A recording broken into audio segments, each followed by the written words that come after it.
现在家庭呀，谁能弄到，谁会人弄到那不如把它的来是了，会哪个的嘛？喏，就这样的嘛，是不是先买个锅呢？这嘛因呢，帮的是生意，不如把它的，人家之间的 relationship， 米家家嘛，米大米家嘛，好，你们家嘛，妈妈的家嘛，你那的家嘛，都不上回家的嘛。每周一生的就说说，每周一生的过家嘛，是单样性，那都看不。但有些不能的看着了，但有些路标人家的，但你要别路径家的嘛是也，方的是生意，这嘛有路，就接触不个都，所就被来说了，我为啥？看嘞，这这样的嘛是先嘛看身体呀咯，什么这样我们的团呢，这嘛是这嘛一咯，白天都吃的啥的呀，路这嘛一不得来说了，他们就那边低咯。Aku ni bukan apa yang ni bahasa Melayu ni, ada dua orang tiga, yang tu apa orang tiga, sama ada macam mana. Nah, sebenarnya masuk ke sini, jadi kusen saya ni lo, lo syamu bo, no, bukan lo syamu ga, macam mana lo ini ciri sudah wo, lepas ini no, sebenarnya, tapi yo, sebenarnya masuk ke sini lo, macam mana ini, pihaknya bawa le sampai ke sini bo. Betul musik dan surago, siapa di mimi puan ni berada desa tuare, romani acara menapi bono, itu di rumah. Puan ke, bubi buka jenis siapa jangan nanti nak puisi sesuatu yang boleh kamu napi bu. No, siapa ni jasmine tuan di bro, siapa ini mimi ogo tension tahu no, cuci cuci ya. Kau nak lepu, kau nak syabu, sampai lupa terus nak doa. Jadi mana? Ini adalah tulisan Hell and Three Angel Message, no? Jangan ini kau ni teman, kau cek. Ini buat dari jenis tu, boleh sama. Sampai yang lalu hari lalu cerita sama. Nanti ada apa? Kau cek be, kau cek buku apa? Ajiib. Aku tu sih naik koma, Facebook koma, apa tu? Nah, cina lu je buat ni tu. Kemudian ko yang tu dia pun je buat like dia ni ayah usah lo. Je buat kau lepas, je buat sebut jemi kemudian pun je lo mama yang buat, no. Tu awak mesti celo sebut je buat, no kan selalu ni je dah. Kalau selalu ni je dah, kan selalu cici ni je dah, no. Je buat, no. Mungkin ada kerja lo. कुछ मारे को मजी हो दुनिया रे कमे में बिना रे पाके रे मिते माने को दुनिया रे सोई छौ छौ पाके रे मिते माने को लाइक दे न्या या नो लाइक नमा ठोना न्या या अते रे न्या या सो बियो तो न्या ना शी था दिने ये वो दे या तके नो जमा तो पूरा सारा मना दुखाव लाई हो ना दुखाव लाई ने अब थे वो चाया बोय पपा जी रे मा शी जमा तो रे आलो नो मूला Wiza api no, api ini sih udah aku korek gitu deh. Wiza api ya, sadar jadi deh. Oh wiza api, oh wiza, cuma wiza api ya lo kau ada di coba lo wiza api ya lo, kita tuh nih usul sini mana deh, no, tuh yang lo deh,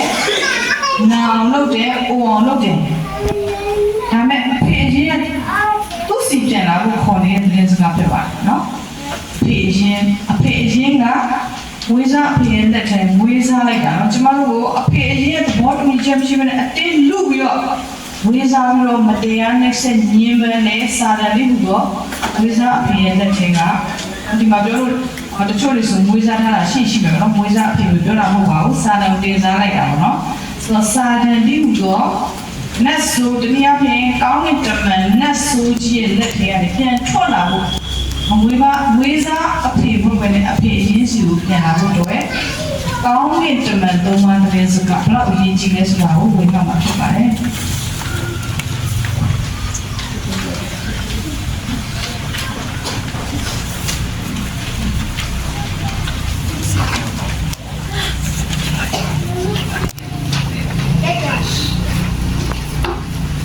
Oh, api ni orang sih no, na. Api ini uti deh, ini uti deh. Kemudian dia masuk Korea ni, kono Korea ni. Hari ni lawang, ni orang Joshi dah cuma ni lagi cinggung kono, jangan jangan. Aku suka dia hari macam no, so. Cina mama aku cing, jual teman itu boleh jual cahaya, sendiri boleh jual cahaya. ကျန်ကျွင်းသောအသိတော်လည်းပြောကြတယ်ခရစ်တော်ဒုတိယအကြိမ်ကြွလာခြင်းကိုမျှော်လင့်သောတတမနဲ့အသိတော်ဆိုပြည့်ပြည့်စုံစုံလည်းပြောကြတယ်နော်အဲ့ဒီအသိတော်ကတခြားအသိတော်လည်းထူးခြားတဲ့နေရာပါလဲဆိုတော့ကျမ်းမာရေးဌာနဆိုတာရှိတယ်နော်ကျမ်းမာရေးဌာနကျမ်းမာရေးသတင်းစကားအခုကျွန်တော်တို့ပြောရတဲ့ကျမ်းမာရေးသတင်းစကားတွေကိုဝေငါတက်တဲ့ခံအဖွဲ့ပေါ့ဝေငါတက်တဲ့ခံတဲ့ဌာနတွေရှိနေရတာဘာကြောင့်လဲနော်ဘာကြောင့်ဖွဲ့စည်းထားရလဲ Health Ministry Department နော်ကျမ်းမာခြင်းဘယ်လောက်ရင်းကြီးလဲဆိုတာအခုချိန်ငယ်ရွယ်တဲ့ချိန်ကမသိသေးဘူးနော်ကြီးလာတဲ့ချိန်ခါနာဒူးနာချိန်တိုက်ခဲတဲ့အချိန်မကဘူးအဲ့ရပေါ်မှာဖုန်းလိုက်နဲ့တက်လူရတဲ့အချိန်ကျမှကျမ်းမာရေးကငွေနဲ့လည်းယူလို့မရဘူးနော်ငွေနဲ့လည်းပေးလို့မရဘူးလူချင်းလည်းလဲလို့မရဘူးတော့အရေးကြီးရဆိုတာလည်းကျွန်တော်တို့သိကြပါတယ်နော်အသက်အရွယ်လေးရလာတဲ့ကျမ်းမာရေးချို့တက်လာလို့ဆိုရင်ကျမ်းမာချင်းကိုပဲယူရှင်တယ်နော်ဘာလို့ချင်းဆိုလဲဆိုကျမ်းမာချင်းဆုတောင်းခိုင်းတယ်ကျမ်းမာချင်းရှိဖို့ဆုတောင်းပေးပါကျမ်းမာချင်းကဘယ်လောက်အရေးကြီးလဲနော်အားလုံးသိကြတယ်နော်ကျမ်းမာချင်းကလက်တစ်ပါးဖြစ်တယ်ကောင်းကြီးမင်္ဂလာတစ်ပါးဖြစ်တယ်တော့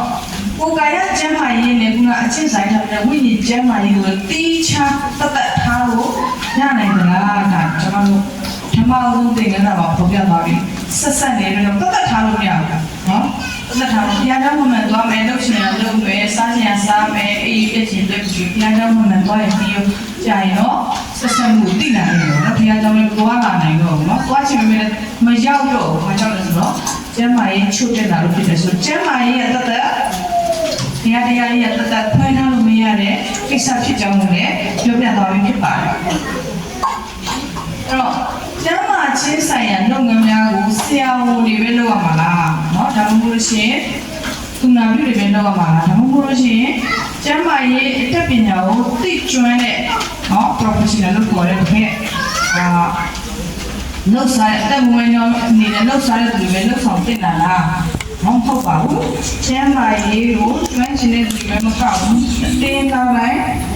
သိရှိသမျှရောက်ပြန်တဲ့ဝင်လာဖို့ဖြစ်ပါတယ်နော်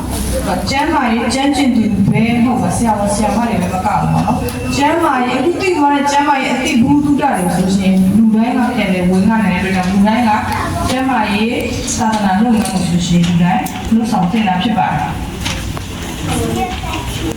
အဲ့ဒီခေတ်ရှာအနာဂတ်ကျန်ခန်းကြီး58ငယ်8ကနေအိုးဖတ်ကြည့်မယ်ဆိုရှင်နော်လောကမှာလူတွေအများကြီးရှိနေတာတွေ့ရတယ်နော်လူတွေကကိုကြီးလူတွေအများကြီးရှိတာတွေ့ရတယ်ဟော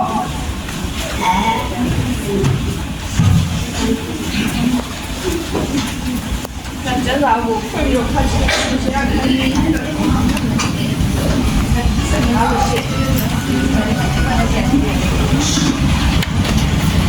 ဒီမှာတော့နောက်ပိုင်းလေးပဲပြောတာနော်ငွေ6ကနေဖတ်လိုက်လို့ရှိရင်ကဘာပေါ်မှာကျွန်တော်တို့ကဘာပေါ်မှာလူနေတဲ့ဘလို့ပုံနည်းနဲ့လူနေတဲ့လူတွေဆိုတာတွေ့ရတယ်နော်အမြင့်တော့အစာရှောင်ခြင်းမှုကမတရားသောအချိန်ကိုခံရတဲ့လူနော်မတရားသောအချိန်ကိုချွတ်ချင်းဆိုတော့မတရားသောအချိန်ကိုခံရတဲ့လူတွေအများကြီးရှိပါတယ်မတရားနော်တရားများတော့မရှိလို့မြင်မနေစချင်ခံရတဲ့လူတွေကိုယ်ကာယအဖြစ်တော့စိတ်ပိုင်းဆိုင်ရာအဖြစ်တော့ချီနှောင်နေခံရတဲ့လူတွေရှိတယ်နော်အဲ့တော့လိုနေတဲ့လူပေါ့နော်လိုနေတယ်ချီနှောင်ရတယ်လွတ်ချင်တဲ့လူတွေအများကြီးရှိတယ်နောက်တစ်ခုကလေးသောဝန်ကိုချခြင်းဝန်တော့ဝန်ကိုဖြစ်နေတာနော်ကိုယ်ကာယအဖြစ်ဝန်တော့ဝန်ဆက်အိမ်မနိုင်လို့တည်ပြီးတာလက်ဖြစ်နိုင်တယ်နော်စိတ်ပိုင်းဆိုင်ရာအရာရှိဝန်တော့ဝန်ကိုအများကြီးရှိဒီထဲမှာလက်ရှိမှာပဲနော်ဝန်တို့တာသမီးဝန်ယောက်ျားဝန်ဇနီးဝန်နော်စာဝန်နေဝန်လူမှုရေးဝန်တို့တွေအများကြီးပြည်နေတယ်လို့ရှိရင်ဒါကြောင့်လေးတော့ဝန်ကိုချကိုမှရှိတဲ့ဝန်တို့ဝန်ဘိုးတွေကိုချဖို့လူနေတဲ့လူတွေရှိတယ်အများကြီးညှင်းဆဲခံရတော့သူညှင်းဆဲခံရတော့ဒီမှာတော့အများကြီးရှိတယ်ချက်ပြီးတော့မပြောချင်တော့ဘူးနော်ညှင်းဆဲခံရတဲ့လူတွေအများကြီးရှိတယ်ပြီးတော့ဘိုးရှိကြနော်တန်ဖိုးဆိုတာတော့ခုနပြောတော့ဝန်တို့တွေကိုထမ်းထားတဲ့ထမ်းရလုံးလို့လေးလံနေတဲ့သူတွေအများကြီးရှိတယ်ပြီးတော့ မွတ်သိတော့တူတယ်နော်ကျွန်တော်တို့မြန်မာနိုင်ငံမှာမကောက်ကဘာတိုင်းနိုင်ငံတိုင်းမှာရှိတဲ့တောင်းစားရှိတယ်တောင်းစားလို့လူပဲပြောလိုက်တော့ပေါ့နော်အစားတွေအသက်ရှင်မှုတွေလိုက်တောင်းစားတဲ့လူတွေအများကြီးရှိတယ်အဲကြောင့်မွတ်သိတော့တူမွတ်သိတယ်ဆိုတာအစာဟာရမွတ်သိတာလည်းရှိတယ်နော်ရင်ငတ်တာလည်းရှိတယ်အစာငတ်တာလည်းရှိတယ်နှလုံးသားငတ်တာလည်းရှိတယ်နှလုံးသားငတ်တာလည်းရှိတယ်နော်ဆိုတော့မွေးနေ့ရှင်ဖြစ်တယ်မမအောင်ပြီးတက်တဲ့ခံသွားတယ်နော်ဥပမာလည်းပဲငမှုတဲ့အရာရှိခဲ့ပါပဲနော်နှလုံးသားကပြည့်သွားတဲ့ခါကျတော့ကျေးဇူးတင်ငမှုတဲ့အရာပြည့်သွားတဲ့ခါကျတော့ကျေးဇူးတင်ချီးမွမ်းခြင်းနဲ့စိတ်တွေပေါ်လာဆိုတော့နှလုံးသားအပြင်ငမှုတဲ့လူတွေအများရှိတယ်ကိုယ်ကာယအပြင်ငမှုတဲ့အစာငတ်တဲ့လူရှိရင်ငတ်တဲ့လူရှိတယ်နေစရာအိမ်ဖြစ်လူရှိတယ်နော်ပြီးတော့စေမတ်တိတ်တော့နော်ပြီးတော့နေရာမရှိစေတော့နော်နေစရာအိမ်ဖြစ်တယ်ဒီမှာလည်းရှိတယ်ကျွန်တော်နာမည်ကြီးပါပဲဆိုတော့အမေရိကန်နိုင်ငံမှာလည်းနေစရာမရှိလို့ရှိရင်နော်ထူးဆန်းတယ်ကျွန်တော်တို့ရောက်သွားတဲ့ချိန်မှာမိသားစုတွေ2015ခုနှစ်မှာအလည်သွားတဲ့အခါတရားပို့ဆောင်တော့တကယ်ပဲနော်အမေရိကန်နိုင်ငံလိုချမ်းသာတဲ့နိုင်ငံမှာလည်းနေရာမရှိစေရတာရှိတယ်ကျွန်တော်အမျိုးသားတို့အမျိုးနိုင်ငံကလည်းတကယ်ပဲဒီလိုရှိတာရှိတယ်နော်ဆိုတော့ဒီလိုပဲကျွတ်ကျွတ်အခလေးနဲ့တော့ထမ်းပြီးတော့ဒရာအောက်တွေမှာနေတဲ့လူရှိတယ်ပလက်ဖောင်းတွေမှာအိတ်တယ်လူရှိတယ်နေရာမရှိစေတော့သူနော်ပြီးတော့မှအဝတ်မရှိတော့သူလေအဝတ်မရှိတော့သူနော်တော့အဝတ်တွေကိုမရှိလို့ကိုလုံးကြီးနဲ့နေရရှိပါတယ်ကိုလုံးကြီးဆိုတာဒီလိုအရှက်တွေလေးဖုံးပြီးတော့နော်ဒါကနောက်ပိုင်းတော့အဝတ်စားတွေကတော့ပေါ်လာတာခါကျအဝတ်မရှိတော့သူကတော့ရှားပါဒါပေမဲ့အရင်ချမ်းတဲ့ချိန်မှာတော့ဆောင်းမရှိတဲ့လူရှင်တော်မရှိတဲ့လူလည်းပို့ရရှိတဲ့လူရှိနိုင်တယ်ဒါတွေလည်းပါပါတော့ဆိုတော့ဟာနေတဲ့လူတွေနေရတယ်အများကြီးရှိတယ်အမျိုးမျိုးရှိတယ်ဆိုတော့အဲ့ဒီလူတွေကိုကူညီပါတဲ့နော်ကူညီတယ်ဆိုလို့ရှိရင်ဘုရားသခင်ကြိုက်တဲ့အလုပ်ဖြစ်တယ်နော်ဆိုတော့နောက်ဆုံးကကိုယ့်အသားကိုရှောင်ဝဲနေခြင်းဟုတ်လို့ကိုယ့်အသားကိုဒီမှာဖတ်ကြည့်တဲ့ခါကျတော့ကိုယ့်အသားပြောချင်တာလေဒီကလည်းတော့ကိုယ့်ရဲ့မိသားစုကိုမမေ့ဘူးဖြစ်တယ်နော်ကိုယ့်ရဲ့မိသားစုရတယ်တော့ကိုယ့်မိသားစုကိုမိထားတာမဖြစ်စေလို့တော့ကိုယ့်ရဲ့ဇနီးမယားသားသမီးဆွေမျိုးမိတ်ခါတင်ကားတွေလည်းပဲမရှောင်ဘဲနဲ့ပြုစုဖို့အတွက်ဘုရားကကျွန်တော်တို့ကိုပြောထားတယ်ပေါ့နော်အဲ့လိုလုပ်မယ်ဆိုရင်တို့ပြုရင်ဒီအလင်းဒီမိုးတောက်တော့အလင်းကဲဆိုဘုံတောက်တွေအဖြစ်နဲ့အလင်းအမြန်ကျမ်းပါခြင်းလို့ပြောင်းနေပြီနော်တော့တင်းရဲ့ဖြောင်းမခြင်းပါရမီကသိရှိမှသွားပြီးတော့ဘာဝဖျားရဲ့ဘုံတော်ကနောက်နိုင်လို့ဆိုစီလိမ့်မယ်နော်ဆိုတော့ပြောချင်တာကဘာကြီးကအော်ဖြစ်နေတယ်ဘာကြီးကတန်းတာနေဘာကြီးကတောင်းတနေနော်ပျော်တဲ့လူကတော့ပျော်တာဒါပေမဲ့မြန်ဒီဒုက္ခဆင်းရဲတွေမခံကျင်တော့ဘူးသိချင်တဲ့လူတွေအများကြီးရှိတယ်နော်ဆိုတော့ဒီနေ့သတင်းစကားကသိချင်တဲ့လူပဲဖြစ်ပျော်ချင်တဲ့လူပဲဖြစ်မသိချင်သေးပဲနဲ့ဆက်ပြီးတော့အသက်ရှင်တဲ့လူတွေဖြစ်လူတိုင်းအတွက်အင်တာမအရေးကြီးတဲ့အရေးပေါ်နေဖြစ်ပါတယ်နော်ခရိယန်တွေတို့ပဲမဟုတ်ခရိယန်တို့ခေါ်တာလည်းပဲယေရှုခရစ်ယာန်ကိုကယ်တင်ရှင်ဖြစ်လက်ခံတဲ့သူတွေကိုခရစ်တော်နောက်လိုက်တဲ့သူကိုခရိယန်လို့ပြောပဲလေအိုင်ချာတာတော့ခရိယန်ဘုရားဘာသာဟိန္ဒူမွတ်စလင်အိုင်ချာပွဲပြသွားတာကလည်းခုနပြောတဲ့ကျွန်တော်ရဲ့ဝိဇာအဖေပေါ့နော်ဝိဇာအဖေလောက်သွားလို့ဘာသာတစ်ခုယုံကြည်မှုတစ်ခုတွေကနေပြီးတော့ပွဲသွားပြီးကြောက်တော့မသိကြတော့နော်သူလုံစင်းမောင်မအရင်ချာနေဖြစ်ဆိုတာမသိကြတော့ဘဲနဲ့အကုန်လုံးကပွဲကိုပြီးတော့တတိုင်းနေဘာသာရေးတတိုင်းနေလူမျိုးရေးတတိုင်းနေထက်တန်းအောက်တန်းတတိုင်းနေပေါ့နော်မြောက်နိုင်ငံတွေမှာလည်းတတိုင်းနေရှိတယ်မြောက်ကိုရီးယားတောင်ကိုရီးယားမြန်မာပြည်မှာလည်းမြောက်မြန်မာတောင်မြန်မာပေါ့ဒေသပဲဆိုရင်နော်ကိုလုံးရံဖြစ်ကုန်ကြတာပေါ့နော်ရံဖြစ်ကုန်ကြတယ်မတဲကြတော့ဘူးနော်တကယ်တော့တမအေးတစ်ဖက်အေးဒီကနေစဉ်းသက်လာတဲ့သူတွေအများအကုန်ဖြစ်တယ်ဆိုတော့မသိကြတော့ပဲအကုန်လုံးပွဲသွားတာဆိုရင်ခုနပြောတဲ့မွေးစားပြီးတော့ဖြစ်ပါတယ်နော်ဒီမွေးစားအဖေလက်ထဲကနေရောအဖေအရှင်ဖခင်ကကျွန်တော်တို့ပြန်ခေါ်တဲ့သတင်းစကားလေးဖြစ်ပါတယ်နော်ကဲဟုတ်ပြီ တင်ချတော့နင်းတော့ဒီအနေရောက်လာပြီထာဝရဘုရားရဲ့ဘုန်းတော်တွေဒီအပေါ်မှာပေါ်ထွန်းနေရှိဆိုပြီးတော့အဲ့ဒီဟေရှာယပြောဖက်နော်ဘုရားသုံးတဲ့တမန်တော်ပြောဖက်ပေါ့နော်ဘုရားရဲ့တည်စကားကိုဖြန့်ဝေတဲ့သူကဒီအချိန်ကနင်းရမယ့်အချိန်ဖြစ်တယ်ကြာပြီသူ့အချိန်လေးကပြောတယ်နင်းပါထားပြီးတော့နင်းပါတဲ့အနေရောက်လာပြီထာဝရဘုရားရဲ့ဘုန်းတော်တဲ့အပေါ်မှာထင်ရှားရရှိတယ်ဆိုတဲ့ကြောင့်မို့ဒီဘုရားသခင်ရဲ့ဘုရားကိုအဆူပြီးတော့ဘုရားဖန်ဆင်းရှင်ဘုရားဒီနေရာဖြစ်အဖေအရင်ကနေပြီးတော့မင်းသိတာပြောတော့မင်းကိုပေးတဲ့အလေးတွေနေတော့နော်မင်းချိန်ရောက်ပြီနော်ဆိုပြီးတော့ကျွန်တော်တို့အားလုံးကိုတိုက်တွန်းနေတဲ့သတင်းစကားလည်းဖြစ်ပါတယ်သူနဲ့တယောက်ဒီလူချောင်ဖြစ်ရနိုင်ပြီအားနဲ့တော့သူတယောက်ဒီအားကြီးတော့လူဖြစ်ရနိုင်ပြီငါထာဝရဘုရားအချိန်ရောက်ရင်ထိုအမှုကိုလို့ဆိုပြီးဆိုပြီးတော့ဘုရားကကျွန်တော်တို့ကိုchallenge လုပ်ထားတယ်เนาะဒီနေရာပြင်အားပေးထားတဲ့အားပေးလုပ်ထားတဲ့စိတ်ပေါ်ထားတဲ့သတင်းစကားတွေဖြစ်ပါတယ်เนาะအဲ့တော့သူငယ်တယောက်ကတစ်ထောင်เนาะကလေးလေးတယောက်ရဲ့လုံနိုင်တဲ့အားလူတစ်ထောင်လုံနိုင်တဲ့အားဖြစ်လာတယ်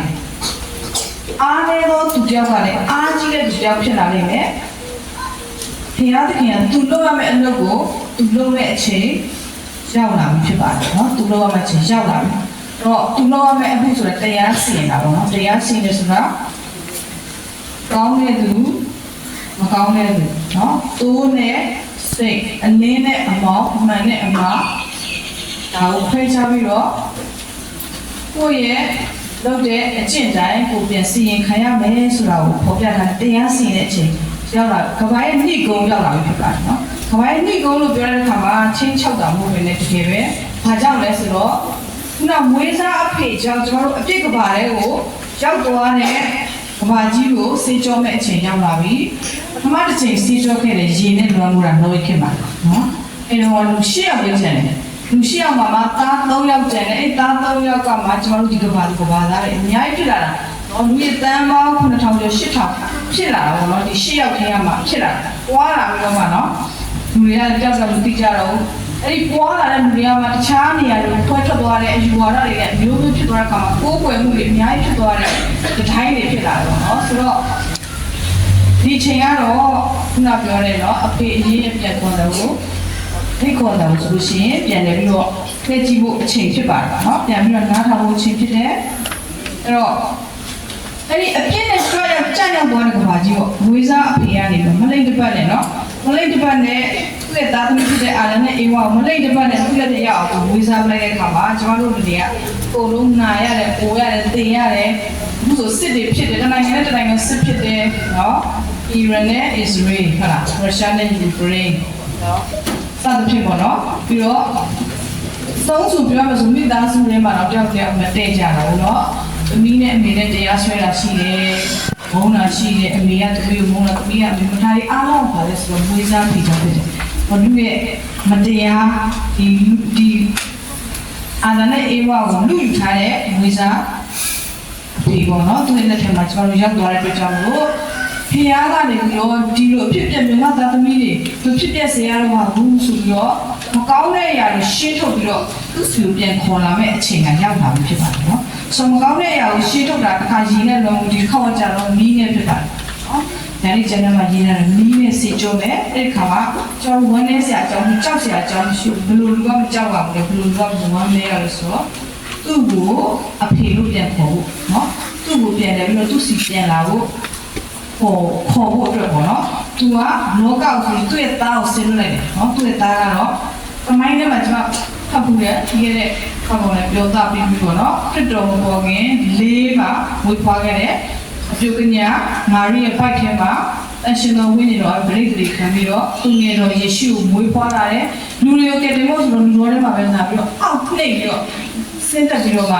နော်အပြုကညာဘိုက်ထဲမှာမွေးဖွားခဲ့တဲ့ကဘာရဲ့အနေကောင်တဲ့ဖြစ်တဲ့ Middle East ရှေ့အနေပိုင်းနော်ယူဒာပြည်ဘက်နေပြီးမှမွေးဖွားခဲ့တယ်ပေါ့နော်ဆိုတော့နှိမ့်ကြစွာမွေးဖွားလို့နောက်စခွက်ထဲမှာ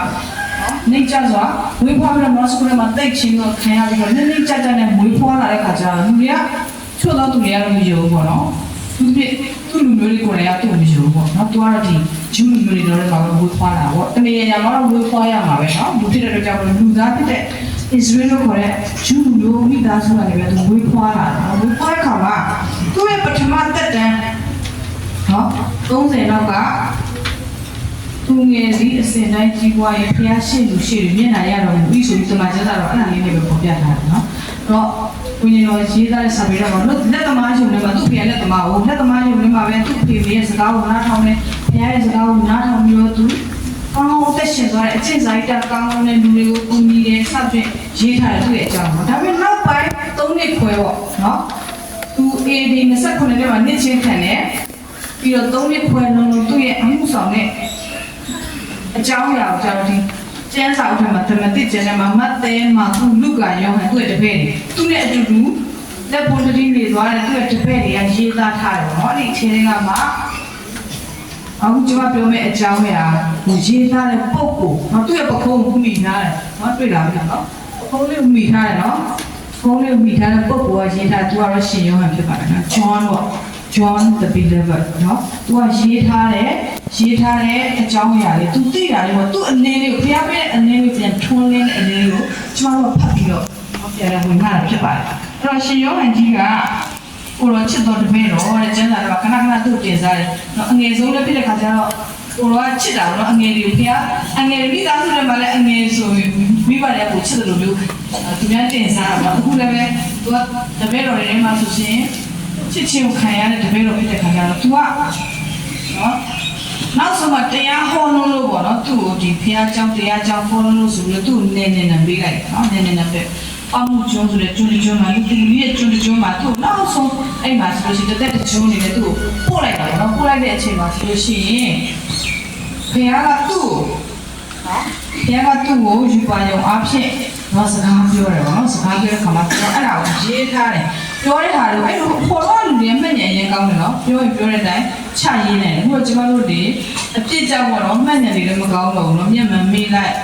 နိုင်မေ့လိုက်အားကောင်းမေ့လိုက်နော်လူရှိတဲ့ခါလေးမေ့တယ်နော်ကိုတပည့်တွေနာမည်တွေလည်းတစ်ခါလေးမေ့လိုက်နော်အဲ့တော့ရန်လူတွေကအုံနောက်ကောင်းတယ်မှတ်ဉာဏ်ကောင်းတယ်လားတွေ့တဲ့အတိုင်းပြောတဲ့အတိုင်းချရေးတဲ့ခါမှာဆိုရှင်နော်ဗျာဒိတ်ကျန်းဆိုပြီးတော့ထွက်လာတာပေါ့နော်ဗျာဒိတ်ကျန်းဆိုတော့တမန်ကျမ်းစာအဝယ်နောက်ဆုံးကျမ်းဖြစ်တယ်ဗျာဒိတ်ကျန်းကဘာကြီးတစ်နေ့ကျရင်ဘာဖြစ်မလဲဆိုတာကိုရေးထားတာပြည့်စုံသွားတဲ့ဟာတော့ပြည့်စုံသွားပြီအခုမပြည့်စုံသေးတဲ့အရာလေးတွေကျန်သေးတယ်ဆိုတော့သူကရေးထားတာအဲ့ဒီယောဟန်ကဒီကျမ်းစာအုပ်ရဲ့နောက်ဆုံးကျမ်းဗျာဒိတ်ကျမ်းကိုရေးထားတဲ့အခါမှာအခုပြောတဲ့သတင်းစကား3ခုပေါ့နော်သူကမနေနိုင်ပြန်ရေးတာနော်ဘုရားခိုင်းတဲ့ခါကျတော့မနေနိုင်ဘူးသူရဲ့အလင်းသူရတဲ့အလင်းကိုသူပြန်ဝင်လာဒီ3ချက်ဖြစ်ပါတယ်နော်အဲ့တော့အဲ့ဒီကျင်းချက်ကိုဘယ်မှာတွေ့ရလဲဆိုတော့เนาะဗျာဒိတ်ကျင်းကသူရေးတဲ့ဗျာဒိတ်ကျင်းเนาะကိုရောနဲ့လက်ပွန်တတိနေတဲ့အချစ်ဆုံးလည်းပြောတဲ့ပုဂ္ဂိုလ်အုံသိတယ်သူတခင်ဘာလို့သွားလဲသူတခင်သူတို့ရှိမှဘာလဲနမိတ်လက္ခဏာပြသွားတယ်เนาะဒီငါတွေကိုစိတ်ကူပေးတယ်เนาะသူ့ရဲ့ပါဇက်ထဲကနေပဲနှုတ်ထွက်ပြီးတော့ပျောက်စီစုပျောက်သွားတယ်เนาะလက်နဲ့ကောင်းကျင်လိုက်ပြောက်သွားတယ်နော်တင်းတိုင်းလေးကနေထွက်လာလဲလို့တည်တဲ့လူရှင်ပြန်ထားတယ်နူနာဆိုတဲ့လူကအဆုံးကိုပြောမှဆိုလို့ရှိရင်လေးရဲ့ပုတ်ပွားနေပြီးတော့အကယ်ပုတ်မယ်ဆိုပုတ်ပွားနေတဲ့လူတွေကိုလည်းရှင်ပြန်ထားမြောက်စီဆိုသူသိတယ်သူ့တခင်အကြောင်းသူကောင်းကောင်းသိကြတယ်တခင်ကနေပြီးတော့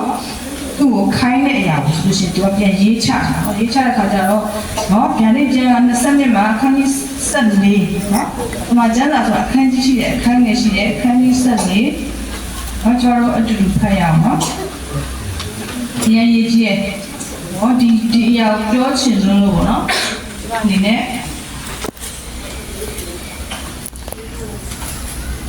အနေနော်အငယ်6စဖတ်ရအောင်နော်ဒါလည်းရေးထားနော်ကဲစဖတ်ရအောင်မြေကြီးပေါ်မှာနေသောသူကြီးဟူသောတိတိဘာသာစကားကိုပြောသောလူမျိုးတွေခတ်သိမ်းတို့အားခြောက်ရအေဝံဂေလိတရားကိုဟောရသောကောင်းကင်တမန်တော်ကဘုရားခင်ကိုကြောက်ရွံ့၍ချီးမွမ်းကြသောတရားစင်တော်မူသောအချိန်ရောက်လာပြီ။ကောင်းကင်မြေကြီးသမုဒ္ဒရာနှင့်စမ်းရည်တို့ကိုဖန်ဆင်းတော်မူသောအရှင်ကိုကိုးကွယ်ကြတော်မူကြီးသောအတန်နှင့်ပြောဆို၍ကောင်းကင်အလယ်၌တရားဝင်လည်းရှိသည်ဟုနာမည်ခဏလေးရထားမယ်နော်။အဲ့တော့ဒါပထမကောင်းကင်တမန်ကပြောတဲ့စကားပေါ့နော်။ဆိုတော့လူဒီမှာရေးထားတာနော်။ လူမျိုးနဲ့ခတ်တဲ့တိတိဘာသာစကားကိုလူမျိုးနဲ့ခတ်တဲ့မှုကိုခေါ်ရမယ်နော်ဆိုတော့လူမျိုးနဲ့ဆိုတော့အဆုံးပါတာပေါ့မြန်မာနိုင်ငံထဲမှာဆိုလို့ရှိရင်လူမျိုးတွေအများကြီးရှိရဆိုတော့เนาะကျွန်တော်တို့ဒီသတင်းစကားကိုဖြတ်နေတာကြာပြီပေါ့เนาะနေတိုင်းကနေဖြတ်တာရှိတယ်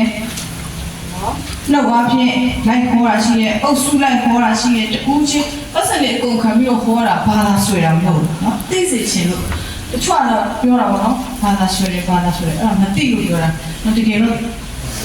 ဘာသာတရားတစ်ခုလည်းယုံကြည်တစ်ခုလည်းဘုရားတဆူလည်းရှိရဆိုတာကိုသိစေချင်လို့ပြောတာပတ်စံနဲ့အကုန်ခံပြီးတော့ပြောတာတကယ်နဲ့တရားပေါ်အခုဆိုလို့ရှိရင်ဒီ American နိုင်ငံဆိုလို့ရှိရင်ကမ္ဘာဌာနညီလာခံကျင်းပတယ်ညီလာခံကျင်းပပြီးတော့ဒါဟောပြောဖို့အတွက်တို့တွေဘယ်လိုလုပ်ကြရင်ကောင်းမလဲเนาะမသိတဲ့နိုင်ငံတွေမသိတဲ့လူတွေကမှဒီမှာလည်းမသိတဲ့လူမျိုးတွေရှိတယ်เนาะလက်ခံတာမလက်ခံတာတော့ဒါဖျားနဲ့တွေ့စကြမှာရှိပါပြီငါတို့ပြောရမယ်ဟောရမယ်ဆိုပြီးပတ်စံအများကြီးပဲခါတယ်ဒေါ်လာတန်းနဲ့ချီလို့အကုန်ခံနေဆိုတာကပတ်စံပေါ်လို့ဟုတ်ပေါ့เนาะတကယ်သိစေချင်တာသိစေချင်တယ်အဲ့ပထမကောင်းတဲ့သတင်းစကားကောင်းတဲ့သတင်းစကားကဘာလဲဆိုတော့မြေကြီးပေါ်နေတဲ့လူအကုန်ဘာသာစကားဘလောက်ပဲများများအမျိုးရခတ်တဲ့တို့အထာဝရအင်္ဂလိပ်တရားထာဝရအင်္ဂလိပ်တရားဆိုတာထာဝရအင်္ဂလိပ်တရားဆိုတာတရားသခင်ကိုယုံကြည်ပြီးတော့เนาะယုံကြည်မယ်ဆိုလို့ရှိရင်ပြည့်စုံခြင်းလို့မရဘူးထာဝရတဲ့ဘုရားကပေးမယ်ဆိုတော့မသိနိုင်ဘူး online မနာနိုင်တဲ့နိုင်ငံမှာထာဝရစိုးစံနိုင်တဲ့အခွင့်အလမ်းရှိတယ်ဆိုတော့ထာဝရအင်္ဂလိပ်သတင်းစကားဖြစ်ပါတယ်အဲ့ဒါကိုရနိုင်ဖို့အတွက်ပေါ့နော်ပထမကောင်းတဲ့တလမ်းပါပြောဆိုတော့ကောင်းမြတ်မြည်ဒီသမုတ်တရားဆိုင်ရပြီးလို့အရာခတ်တဲ့ကိုဖန်ဆင်းတဲ့ဖရာကိုပြန်ပိုးပွေကြပါဆိုပြီးတော့နော်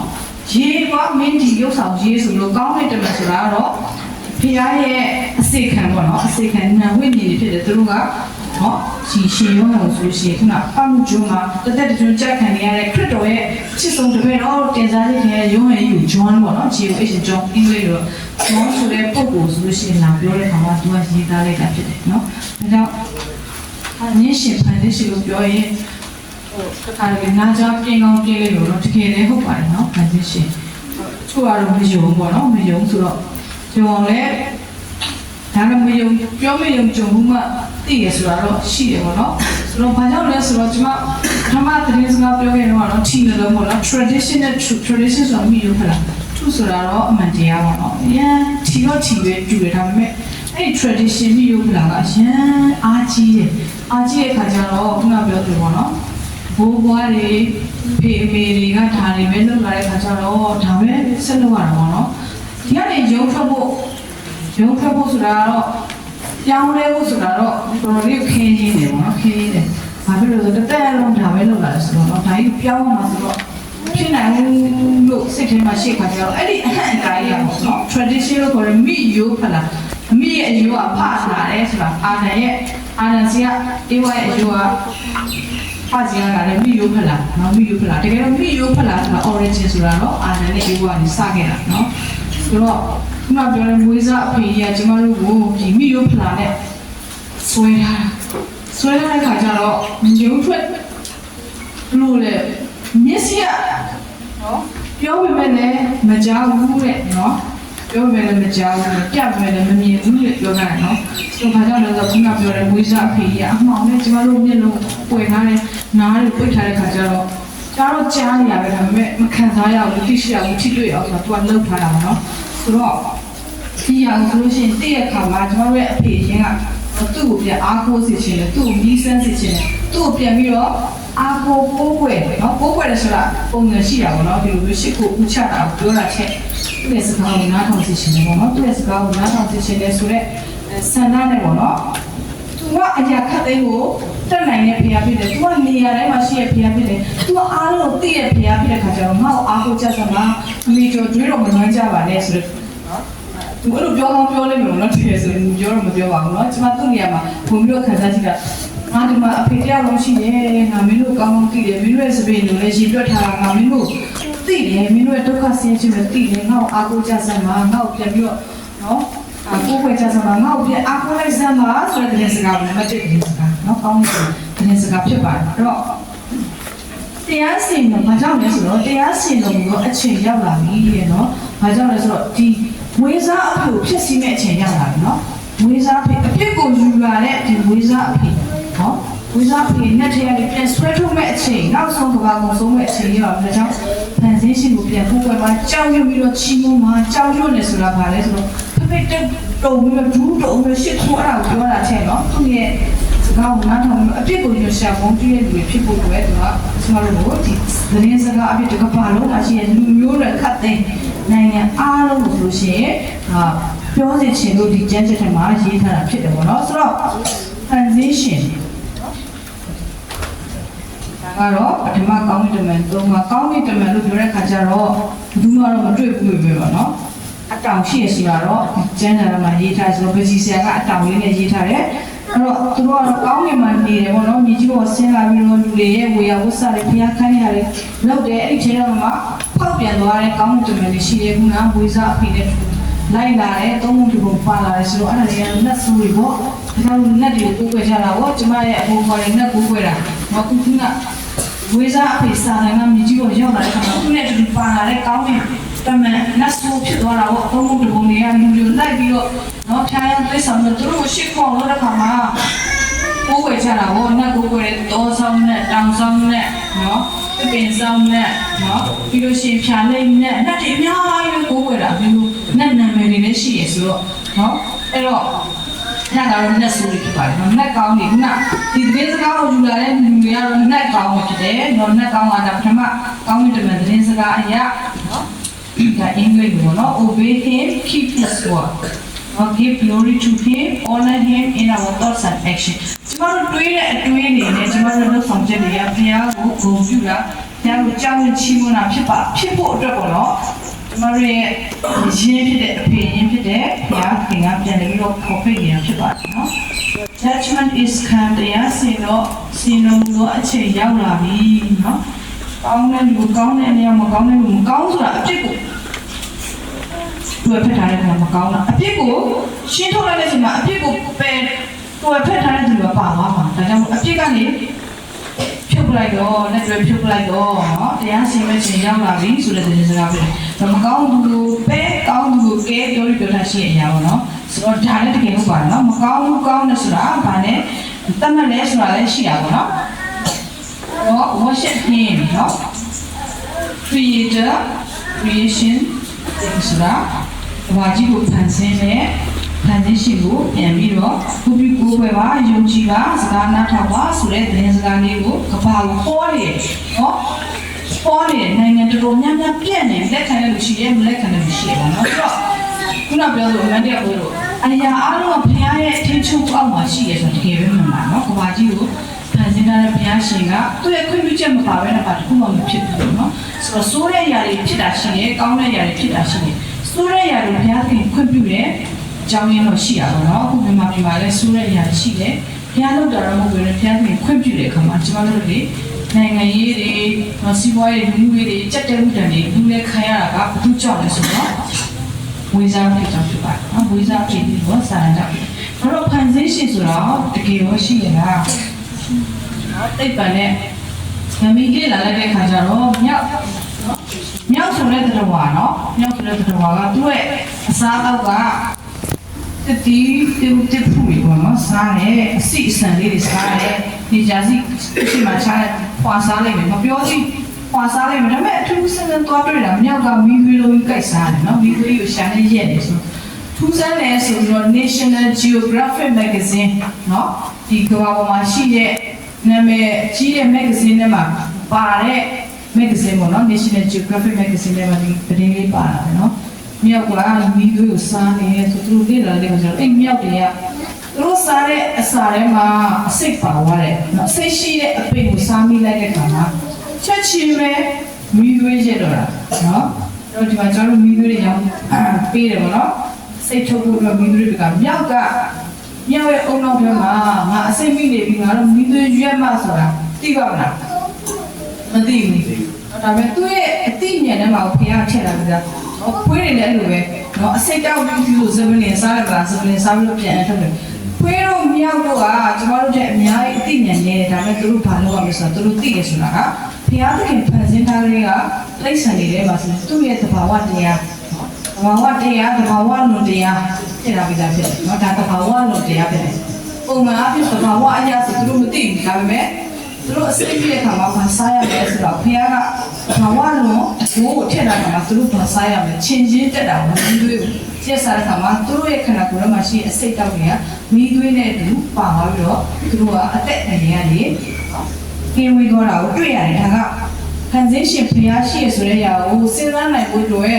လမ်းစာတစ်ခုပေါ့နော်စဉ်းစားကြည့်ပေါ့နောက်တစ်ခုကတော့တိက္ကနာအုပ်နော်တိက္ကနာအုပ်ဆိုတဲ့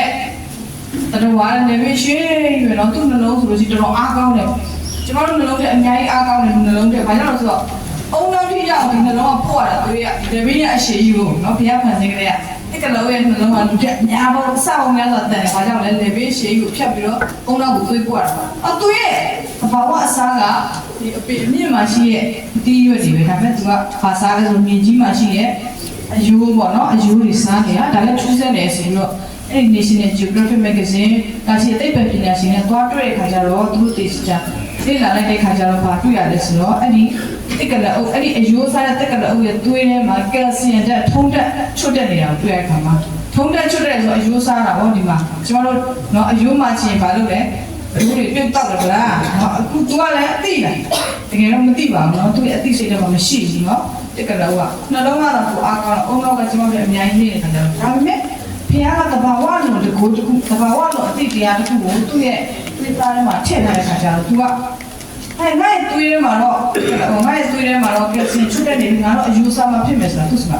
ာမရှိသိစိတ်မရှိဒါမဲ့အလိုလိုနော်သွေးသားထဲကနေကယ်လ်ဆီယမ်တက်ချွတ်တဲ့ခါကျတော့အယူတွေကိုထပ်စားတာနော်အဲ့ဆိုတော့တရားအကြောင်းအရာတစ်ခုလေးပဲပေါ့နော်ဆိုဒီအကြောင်းအရာတစ်ခုလေးကိုစဉ်းစားအများကြီးရှိတယ်နော်အများကြီးဖန်ဆင်းရှင်ဘုရားတွေရှိတယ်တကယ်အသက်ရှင်နေဆိုတာကိုနီးစပ်ချင်မှသိတာပေါ့နော်ဆိုတော့ဒါကတော့သိပ္ပံနေပြီးတော့ပေါ်ပြထားတဲ့အရာဖြစ်ပါတယ်နော်ဟုတ်ကဲ့ဘာလဲလေဒီနော်ခုနကောင်းကင်တမန်ကဘာမှနေလဲဆိုကောင်းကင်မှာနေတယ်ပေါ့ကောင်းကင်မှာနေတော့ကျမတို့ကောင်းကင်3ထပ်ရှိရဲ့တမန်ကျမ်းစာရေးတာသိပ္ပံရအောင်ကောင်းကင်3ထပ်ရှိရဲ့ကဘာကြီးကိုလွှမ်းခြုံထားတဲ့လေထုရှိရဲ့ဒါတော့ကျမတို့ငှက်တွေပြန်နေနေပြန်နေပြန်နေလေထုကတော့ပထမကောင်းကင်ဒုတိယကောင်းကင်ကကြတော့ဒီလာတွေနဲ့ခတ်တာရတဲ့ဂျိုတွေရှိတဲ့နေရာဒုတိယကောင်းကင်အဲ့ဒါသွားလို့ရသေးရဲ့နော်အခုဆိုလို့ရှိရင်ဂျိုသွားမယ်နော်ဂျိုသွားဖို့အီလိုမတ်ဆာနေနော်အမေရိကန်နိုင်ငံမှာရှိအီလိုမတ်ဆာနေပြီးတော့မှသူကြီးမန်းထားတဲ့ဂျိုသွားတာဒုတိယကောင်းကင်သွားလို့ရသေးတယ်နော်လက်ကပါလဲခြေချခဲ့ပြီးတော့တတိယကောင်းကင်လို့ပြောတဲ့ဖျားရှိတဲ့ကောင်းကင်တမန်ရှိတဲ့နေရာကိုဘယ်သူမှသွားလို့မရဘူးနော်အခုကဲတင်ချင်းရမယ်ထာဝရအသက်ရမယ်သိချင်းနာချင်းကိုချင်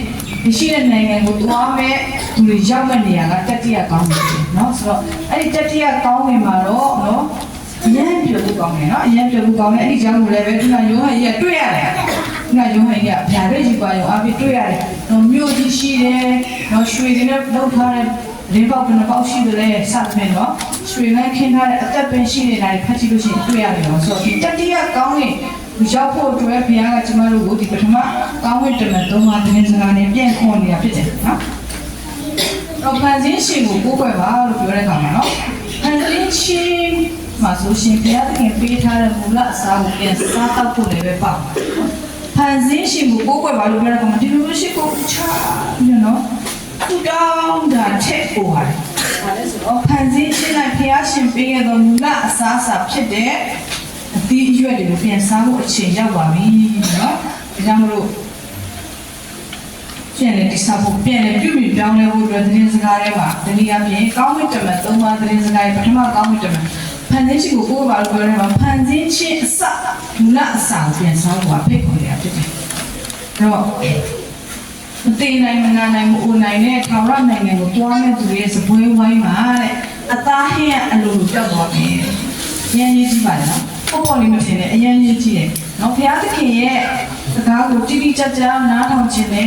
့တွေ့တဲ့နားထောင်ခြင်းရပြီးကိုယ်စိတ်လုံးသုံးပါစက္ကန့်အနံပြီးတော့တခင်ပြတော့ကြွလာခြင်းအတွက်ပြင်ဆင်ခြင်းနဲ့ဆိုလို့ရှိရင်ခွဲစပွဲဝိုင်းမှာအသားရင်းကစိတ်ပါကိုယ်ပေါ်ပြောက်သွားမှာသူများခိုင်းလို့သူများပြောမှာဆိုလို့မဟုတ်ဘူးကိုယ်တိုင်ကအသားရင်းမချက်တော့ဘူးတကယ်ပါတယ်နော်လားနော်မင်းတို့စာပေထဲမှာနော်ကျွန်တော်ခင်စဲလေးကောင်းကောင်းသိတယ်နော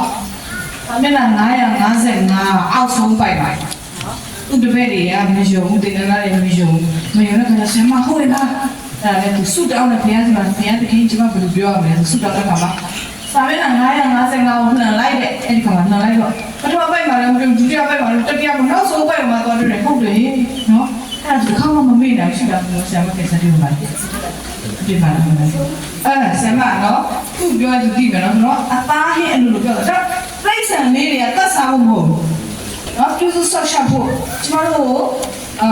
သူတို့အမိသေးပြုလို့ကျမတို့သူတို့အမိသေးပြုဒီနေ့မြဲကိုင်းကျုံကျုပ်ကပြိဿံတော့တတ်စားဖို့မဟုတ်ဘူးနော်တတ်စားဖို့ရွေချက်ဖျားမှမရှိခဲ့ဘူးဒီလွမ်းမိုးလို့တာလေတတ်စားတဲ့ဘဝရက်တာတကယ်တော့အခုဆိုဒီလွမ်းမိုးလည်းမရှိတော့အဖေကလည်းစားချင်လို့ရပါပြီနော်ဆိုတော့မူလအစာကိုပြန်စားဖို့တင်းစကားပထမကောင်းဝင်တယ်တင်းစကားလေးမှာပါတယ်ပေါ့နော်နောက်တစ်ခုဖန်ဆင်းရှင်ဇယဖြစ်သောမေတ္တာကိုပြန်လဲဒီဆောက်ပါကိုမေတ္တာနော်စိုက်စကွီမေတ္တာနော်တော့ဖန်ဆင်းရှင်ရဲ့မေတ္တာကိုခံစားရမှကျမတို့အဲ့ဒီမေတ္တာကိုပြန်ပြီးလူချင်းထားတဲ့မေတ္တာလည်းနည်းနည်းလေးပူလောင်တာပေါ့နော်ကောင်းစေခြင်းနဲ့မေတ္တာဖြစ်ပြီးပဲပူလောင်နေလူချင်းစီကထွက်တဲ့မေတ္တာဖခင်ရဲ့မေတ္တာကိုတကယ်ခံစားရတယ်နော်ဖခင်မေတ္တာတကယ်ခံစားရတာနော်အဲ့ဒီမေတ္တာကိုပြန်ပြီးတော့ကြီးထွားအောင်တော့ဝေငှပါတဲ့နော်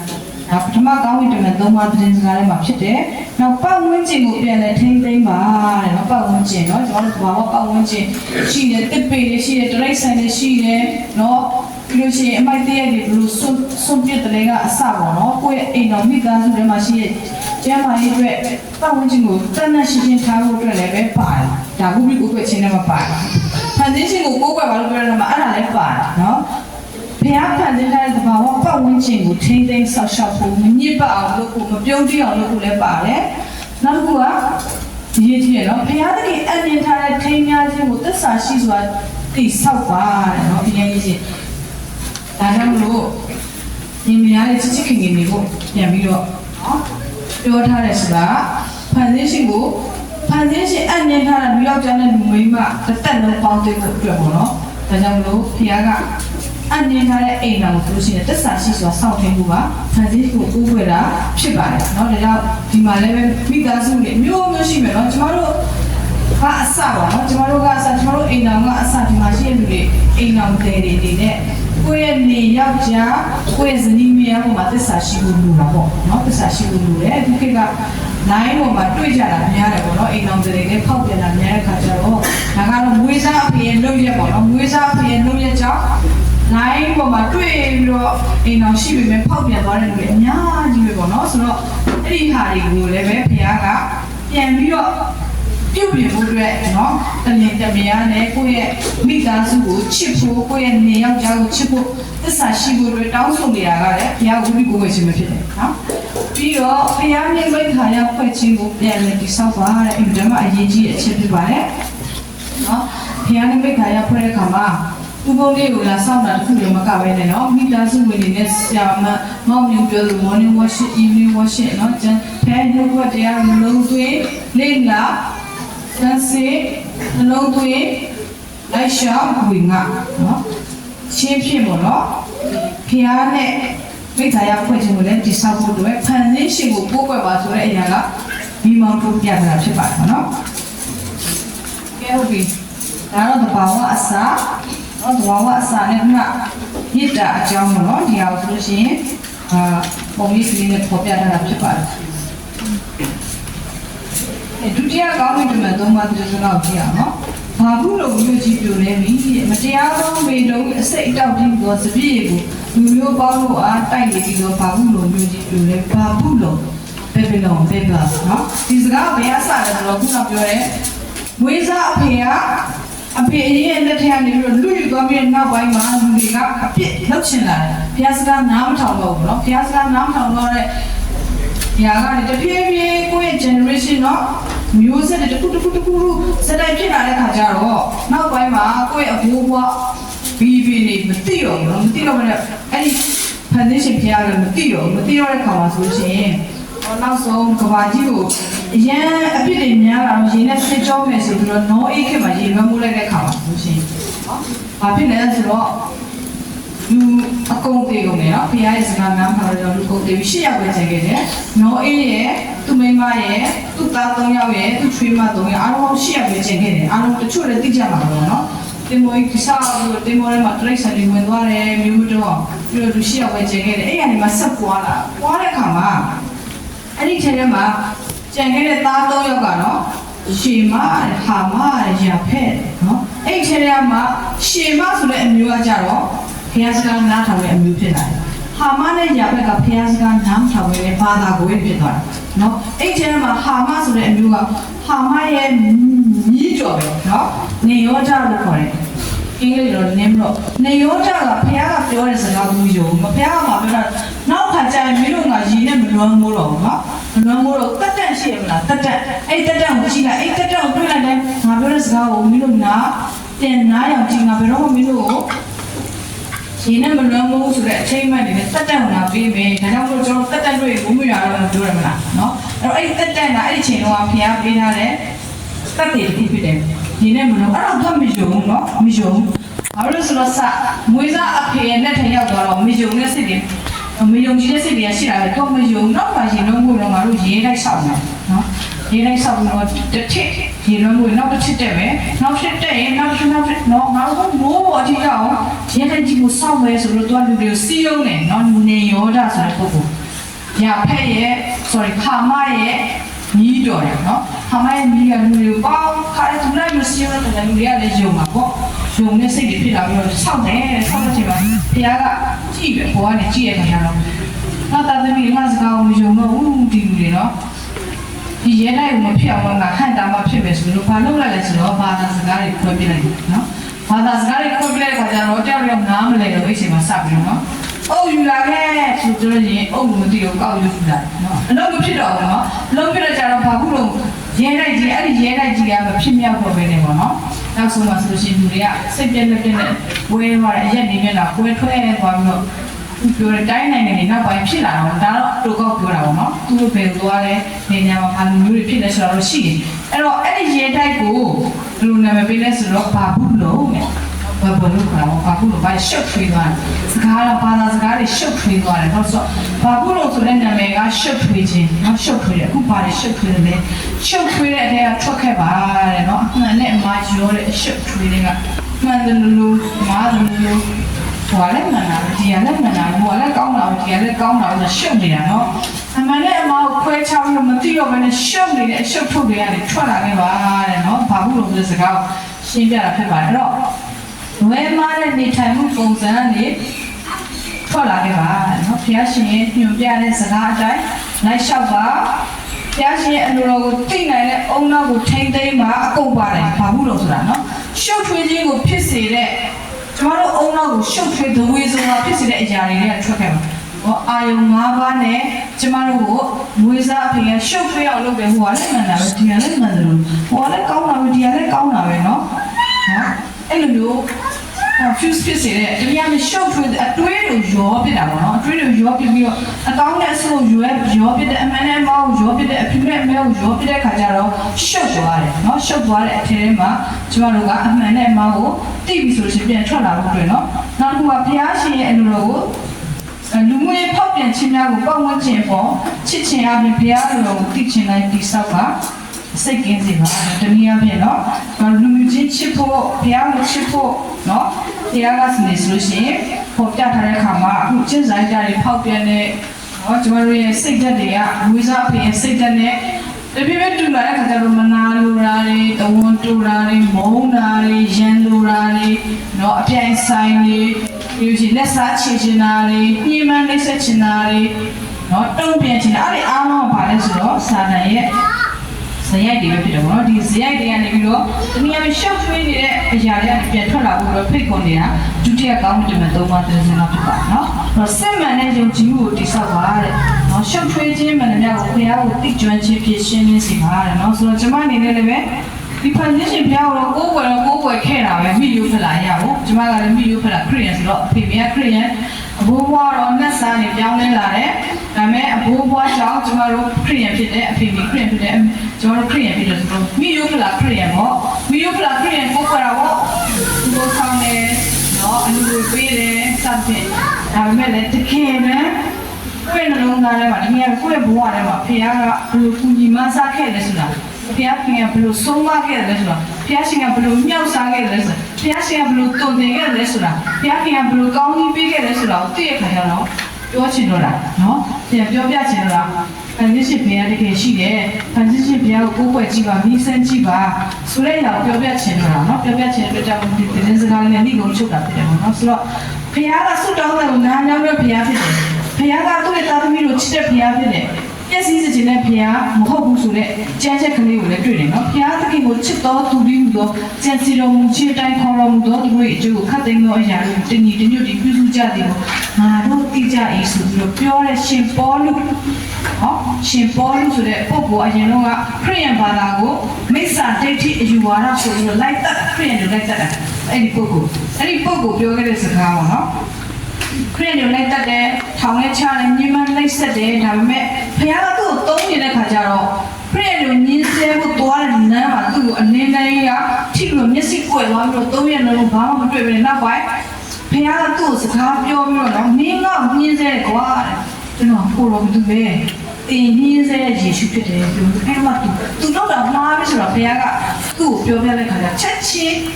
နောက်နှမ်းကြပြီးတော့ပြောင်းလဲတော့သုံးရက်လုံးမျက်စိလည်းမမြင်ဘူးအခါရဲ့ဖူတောင်းသူစင်ချင်တာကဘာဖြစ်တာလဲငါဘာဖြစ်ခဲ့တာလဲအခုဖြစ်တဲ့အရာဘာစင်ချင်တာပေါ့နော်ဘာလဲသူစိတ်တွေဆိုပြီးဆိုတာဖြစ်တော့ရှုပ်ဖွေးနေသူသိခဲ့တဲ့အမှန်တရားကမှားနေတယ်ဆိုတာကိုသူသိသွားတယ်ပြန်ပြီးတော့စင်ချင်သုံးသက်ပြီးတော့နောက်ဆုံးပြောင်းလဲသွားတဲ့အချိန်မှာကဲခရစ်တရားဟောဆရာကြီးဖြစ်လာတယ်ပေါ့နော်တရားဟောဆရာကြီးဖြစ်လာပြီးတော့သူအဲ့ဒီစကားကိုပြောတာနော်ဘုရားသခင်ကိုချစ်တော်သူဒီကိုကြံစီတော်မူခြင်းအတိုင်းခေါ်တော်မူသောသူတို့အကျိုးခတ်သိမ်းသောအရာတွေတညီတညွတ်ဒီပြုစုကြတယ်ငါသိတယ်ဆိုတော့ဒီလိုမျိုးအကြောင်းအကောင်းနဲ့ဆိုတော့သူချုံပြောလို့ဆိုရှင်နော်အဲ့ဒီပုဂ္ဂိုလ်ကရေးထားတဲ့စကားတိုင်းပေါ့နော်ကျမတို့ဒီသဆူရီတော်ဘုရားဖန်ဆင်းရှင်ဘုရားကိုလက်ခံယုံကြည်ကိုးကွယ်လက်လျှောက်တဲ့အခါမှာခံစားရတဲ့ကောင်းကြီးမင်္ဂလာကဆိုရှင်ကျမတို့အကောင်းပဲဖြစ်တယ်ဆိုတာကိုတကယ်ခံစားရတော့သူလည်းမနေနိုင်ဘူးကျန်းစာတော့ထည့်ကြည့်နော်ကျမတို့လည်းမနေနိုင်ပြောတယ်ဟောတယ်တက်တည်ခံတယ်နောက်ဆုံးကောင်းဝင်တယ်တတိယကောင်းဝင်တယ်သုံးပါးစကားလည်းဒီကိုရှင်းရအောင်တတိယကောင်းဝင်တယ်ကအချင်းသူအာယနေသူရုပ်ထုကိုဒီနိုင်ခံနေဖြစ်စေနဲ့နိုင်ခံနေဖြစ်စေနော်ဒီ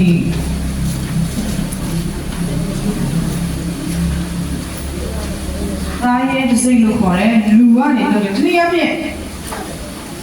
ကျမတို့ရဲ့မွေးစားဖြစ်တဲ့စာတန်ကနေလုတ်တဲ့အရာတွေပေါ့နော်လုတ်တဲ့အရာတွေတနည်းအားဖြင့်သူ့ရဲ့အမှတ်တစိတ်ပုံပစ္စည်းတစ်ခုဆိုအမှတ်တစိတ်ရှိတယ်သူ့ရဲ့အမှတ်တစိတ်ကိုမလက်ခံဖို့အတွက်လက်ခံမယ်ဆိုရင်ဒီအပြင်သူလုတ်ထားတဲ့အရာတွေကိုလက်ခံမယ်လိုက်လျှောက်မယ်ဆိုလို့ရှိရင်တော့ကန့်နဲ့ရောတဲ့ဘီးထဲမှာရွှတ်ချင်ခံရမယ်လို့ပြောထားတယ်တော့ဘုရားသခင်ရဲ့ပြည့်ညတ်တော်တွေကိုစောင့်ပြီးတော့ယေရှုရဲ့တသက်ခံချက်တွေကို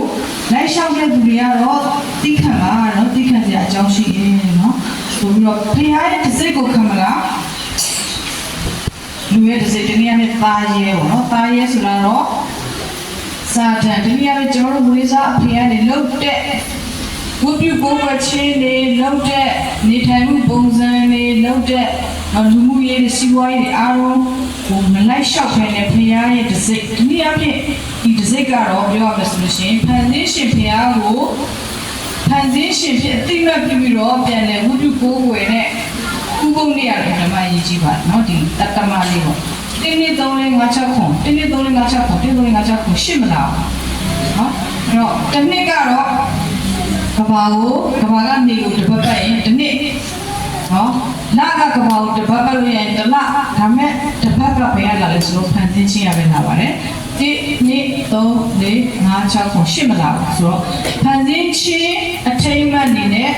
ဥပုံနေ့နော်တတမနေ့6ရက်ကဘာကိုဖန်ဆင်းတဲ့တတမနေ့ဒီနေ့အပြင်တက်ကတိရခရစ်တက်ကရိခရစ်တက်ကတိရဆိုလို့ရှိရင်တော့တတမနေ့က14နှစ်ကြာတော့ဒါကြောင့်ခရစ်အများစုကတော့တနင်္ဂနွေနေ့မှာဖျားရှိခိုးတယ်ဒါကဆိုလို့ရှိရင်လူကနေကြောင်းနေလိုက်တဲ့ဥပုံနေ့ပေါ့နော်ဖျားရဲ့အခင်းကတော့6ရောက်တဲ့နေ့လည်းဖြစ်တယ်ပြီးတော့နေကိုကိုယ်နဲ့နေ့လည်းဖြစ်ရောလိုက်တာအမှန်နဲ့အမှားရောလိုက်တဲ့ခါကျတော့ဥပုံနေ့ကတနင်္ဂနွေဖြစ်သွားတော့ များသောအားဖြင့်လူတွေသိရခရစ်ယာန်တွေတမန်တွေမှာဘုရားရှိခိုးတယ်နော်ခင်ဗျားတို့ဘာလို့စင်ကြီးဘုရားရှိခိုးရတယ်ဒီကခဏရှင်းပြရတဲ့ခေါင်းစဉ်ပေါ့နော်ဆိုတော့အစားတော့အားဖြင့်တော်တကားနော်ကျမတို့လူကနေဖန်တီးတဲ့အစားတော့ကိုစမ်းတာသဘာဝတရားဘုရားဖန်တီးတဲ့သဘာဝတရားနဲ့သဘာဝတရားနဲ့နှိစက်တဲ့သဘာဝတရားကဖန်ဆင်းထားပေးတဲ့အစားတော့ကိုစမ်းလားနော်သဘာဝတရားရဲ့ဖန်ဆင်းထားတဲ့အစားတော့ကိုပြန်စားဖို့နော်ပြီးတော့အာယုံ၅ပါးမျက်စိနဲ့မြင်တာနားနဲ့ကြားတာရှားနဲ့စားတာနှာခေါင်းနဲ့အသက်ရှူတာအနံ့ခံတာခန္ဓာကိုယ်ရေခဲနဲ့ထိတွေ့တဲ့အာယုံ၅ပါးနဲ့ခံစားသိရှိတဲ့အရာအလုံးကမွေးစားအဖေစီကလာတဲ့အာယုံ၅ပါးကိုယူမလားနော်အဖေအရင်ဖြစ်တဲ့ဖန်ဆင်းရှင်ဖခင်ရဲ့အာယုံ၅ပါးကိုယူမလားကျွန်တော်တို့ရွေးချယ်လို့ဖြစ်တယ်။ဟောဖခင်ကတော့ပြောနေပြီမွေးစားဖေတော့လိုက်တကယ်ပဲသားရဲ့တစ်စိတ်တကယ်ပဲလူကလည်းလောက်ထားတဲ့လူကိုအသုံးပြုပြီးတော့မွေးစားဖေရတယ်။တောင်းရှက်သွားတဲ့ရှုပ်ထွေးမှုတွေပွေနေမှုတွေကနေပြီးတော့မဆွဲထုတ်ဘူးကိုမခွဲခွာဘဲနဲ့ဆက်တွေ့ထားမယ်ဆိုလို့ရှိရင်တော့ကဲနဲ့ရောတဲ့မိထဲမှာချက်စီချင်းခံရမှာဖြစ်တယ်ဆိုတဲ့အတွက်ကြောင့်လို့သားရဲ့တစ်စိတ်ကိုမခံပါနဲ့လူရဲ့တစ်စိတ်ကိုမခံပါနဲ့ဖန်ဆင်းရှင်ဖခင်ရဲ့တစ်စိတ်ဖြစ်တဲ့ဥပုံလေးကိုပြန်စောင့်သိပြီးတော့နောက်မှာတော့ဖန်ဆင်းရှင်ရဲ့စကားကိုနားထောင်ဖို့အတွက်ဒီတတိယကောင်းဝိတ္တမသုံးပါးစကားကတော့လူတစ်ယောက်ရဲ့အနာဂတ်ကိုအဆုံးဖြတ်ပြီးတဲ့စကားပဲလက်ခံလားမလက်ခံဘူးလားဘယ်သူကိုလက်ခံမလဲဘယ်သူကိုယုံကြည်မလဲဘယ်သူစကားနားထောင်မလဲဆိုရင်နောက်ဆုံးအဆုံးဖြတ်ပေးမယ်အမိန့်ပဲဖြစ်ပါတယ်နော်ချစ်ချင်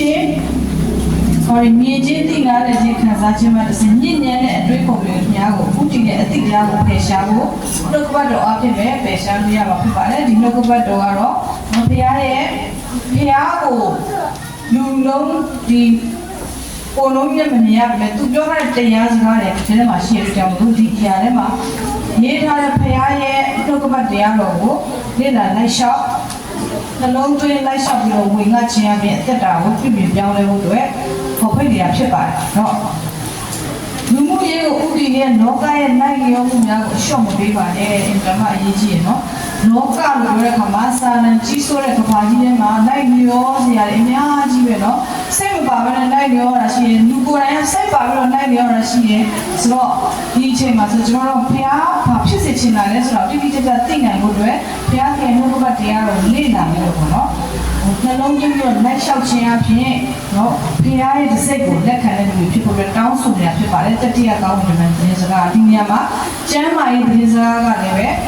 ဲပြုပြင်ပြောင်းလဲနိုင်ဖို့အတွက်အသွေးအသားတွေကိုစောင့်ကြည့်ပေးတဲ့ကျမ်းမာရေးသတင်းစကားကအင်တန်မှရည်ကြီးပါတယ်နော်စိတ်လုံးသားတွေပြောင်းလဲဖို့နော်အုံနောက်တွေတန့်ရှင်းဖို့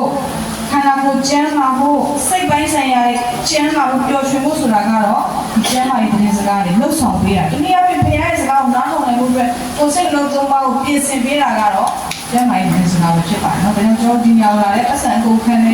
တော့မိုးတော့နေလို့လည်းမနာရဆိုတာချစ်လို့လို့ပေါ့နော်ငယ်ပဲတန်ရောစင်ရှိလို့လို့ဒီဟာကိုဝေငါတက်တဲ့ခံခြင်းဖြစ်ပါတယ်ဆေးတွေလည်းပုတ်ပေးတယ်တန်တက်ပတ်ပြန်မှတ်တယ်များပေါ့နော်လုပ်ပေးရဆိုတာကဒီအရာကိုဟောပြောခြင်းနဲ့တက်တဲ့ခံခြင်းနဲ့ဝေငါခြင်းတဲ့အတွက်ကြောင့်လာတာဖြစ်ပါတယ်နော်ဒါကြောင့်မလို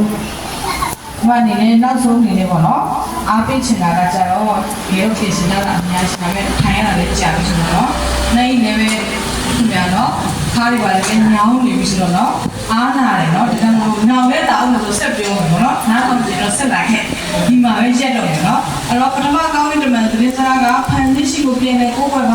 တရားရှိတဲ့အချိန်ရောက်တော့မယ်နံပါတ်1ဘာလို့အရှုပ်ထွေးရထွက်ခဲ့ပါဘာသာတွေလူမျိုးတွေအုံရှုပ်ရှက်ခတ်နေရအမှန်ဒီမှာရောနေဟိုလိုဒီလိုမမဆောင်းနေများနေအဲ့ဒီထဲကနေထွက်ပြီးတော့အမှန်တရားပဲကိုလာခဲ့ပါနော်နံပါတ်3ကကြတော့တာရဲ့တစ်စိတ်ဖြစ်တဲ့ဝေးစားအဖေပဲကိုသွားနေပြန်လာခဲ့နော်ဖန်ဆင်းရှင်ဖခင်အဖေအရင်စီအဖေအရင်တစ်စိတ်ကိုလက်ခံပါအဖေအရင်ကိုအတိတ်မှပြုပါအဖေအရင်ကိုအားကိုးပါနော်စာလံတရား38ထဲမှာဆိုလို့ရှိရင်နော်Oh taste and see the Lord is good. ထာဝရဘုရားကောင်းမြတ်တော်မူခြင်းကိုမြည်ဆန်းကြတော့နော်မြည်ဆန်းကြည့်ပြောမယုံကြုံမှုမှသိရင်နော်ပြောရတော့လေအော်ဟုတ်မှာပေါ့အော်ဟုတ်လားခါဒီဘက်ကဝင်ထွက်မှာပေါ့နော်ဒါပေမဲ့လက်တွေ့မြည်ဆန်းကြည့်ဖို့အားပေးခြင်းနဲ့နော်ဘုရားကတော့ကျွန်တော်တို့ခေါ်နေတယ်သူ့စီပြန်လာမှုသူ့အဖေကြီးနော်အမေကျော်တွေးတော်မူဘုရားဖိလက်နဲ့ပြန်ခေါ်ထုတ်ခြင်းနဲ့ဘုရားခင်ကျွန်တော်တို့ခေါ်နေရတော့နော်ဒါကြောင့်ဒီကလေးကိုနော်ဒီမှာရနေပေါ့နော်အားပေးအားယူ ပေးချင်တယ်တိုက်တွန်းလို့ဆိုချင်တယ်တတိပေးချင်တယ်ပေါ့နော်ဒါတော့ဒီမှာတွေ့ရပါတယ်ကျွန်တော်အားလုံးဘုရားတကယ်ဒါသမီးတွေပဲအကုန်လုံးဒါသမီးတစ်ခုတုံးစိတ်မောင်မအရင်ချတယ်ပဲဖြစ်တယ်ဘာသာတွေချထားတယ်ဒီမျိုးတွေချထားတယ်အစစ်တန်းတွေချထားတယ်ဆိုတာဘုရားမကြိုက်ဘူးပေါ့နော်ဘုရားကအားလုံးတုံးစိတ်မောင်မတွေအကုန်လုံးတနိုင်ငံထဲမှာနော်ဇိတဝေးလေးနဲ့ပြန်လဲစုံစည်းခွင့်ကိုလုပ်ပေးဖို့အတွက်သူ့ရဲ့သားတော်ကိုဒါပြီးတော့အသေးခံခဲခိုင်းခဲ့တာပေါ့နော်အခုဆိုလို့ရှိရင်ပြန်တက်ကြွသွားပြီနော်ပြန်လာဖို့ပြီးနေပြီအဲ့ချာချင်းမကောင်းမှုကိုပဲကောင်းမှုကိုကဲဆိုတဲ့အတူချုပ်စကားလေးတွေပေါ့နော်လာဖို့အချိန်ပြီးနေပြီကဘာကြီးကပုတ်ဆက်တယ်ကဘာကြီးကနော်သို့တော်နေပြီလူရဲ့အကျင့်ဆိုင်တဲ့ဖောက်ပြန်နေပြီဆိုတော့ transition တရားကိုပြီးစံကြည့်ပါလို့အားပေးနေဒီလိုချုပ်ပါတယ်အားလုံးကဘုရားခင်ကောင်းကြီးမင်္ဂလာကျွေးဝမ်းများစွာတော်တော်ပါစေ